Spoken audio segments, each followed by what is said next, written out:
Huge দিছিল, প্রস্তাব দিছিল যে অন্তর্বর্তী সরকারের কার্যক্রম আরও ত্বরান্বিত হওয়া দরকার উল্লেখ করে বিএনপির বিজ্ঞান ও প্রযুক্তি বিষয়ক সম্পাদক ইঞ্জিনিয়ার আশরাফ উদ্দিন বকুল বলেন, ফ্যাসিস্ট হাসিনা বসে নেই, লুটপাটের অর্থ বিনিয়োগ করে দেশ অস্থিতিশীল করার ষড়যন্ত্র করছে। ইসকন সহ বিভিন্ন ব্যানারে ছাত্রলীগ যুবলীগ মাঠে নামছে বলেও দাবি করেন বিএনপির এই নেতা। সরকার, বিশেষ করে অন্তর্বর্তীকালীন সরকার যা করছেন, মানুষের কাজ করতে কিছুটা ত্রুটি হবে, ভাত খাইলে দু একটা বাদ পড়বেই, কিন্তু আমি মনে করি যে ওনাদের যে কাজগুলো ওনারা করছেন সে কাজগুলো উনি খুবই ভালো করছেন, কিন্তু একটু ত্বরান্বিত হওয়া দরকার।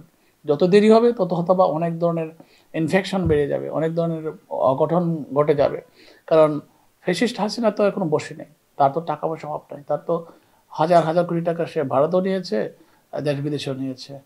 তো সেক্ষেত্রে আমি মনে করি এই টাকা তো সে ইনভেস্ট করতে পারবে, করে করে এক একটা সংগঠনকে দাঁড় করাতে পারবে বিভিন্ন আঙ্গিকে। আজকে ইসকনের নামে এসেছে, আজকে ইসকনের নামে যখন এসেছে ছাত্রলীগ যুবলীগ, ইসকনের ব্যানারে চলে আসছে। তো ইসকনের ব্যানারে তারা চলে আসে, যদি তারা কাজ করে তো এরকমভাবে তো প্রত্যেকটা সংগঠন এভাবে করতে পারবে, এটা কোনো সমস্যা নয়। তো এই জন্য আমি বলি যে আসলে বিভিন্ন ব্যানারে তারা মাঠে নামছে, তো এই জন্যেই তাদের অবৈধ অর্থ এবং দুর্নীতির অর্থ, সে অর্থ তারা অ্যাপ্লাই করছে। তিনি বলেন, বিএনপির ৩১ দফা নিয়ে জনগণের কাছে যাচ্ছে।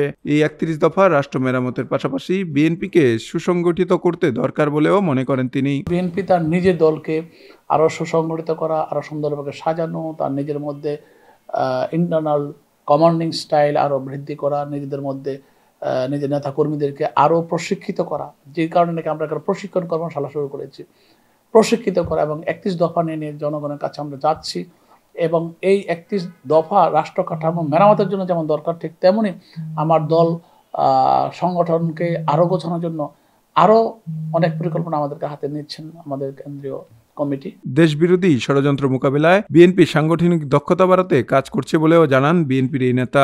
আমাদের নেতাকর্মীরা প্রত্যেকে সজাগ, যাতে কোনো প্রশাসনে কেউ কোনো করাপশন না করতে পারে, সেজন্য আমরা আমাদের নেতাকর্মীদেরকেও আমরা সেভাবে প্রশিক্ষিত করেছি। তরুণ বেগী, ভোরের পাতা, ঢাকা।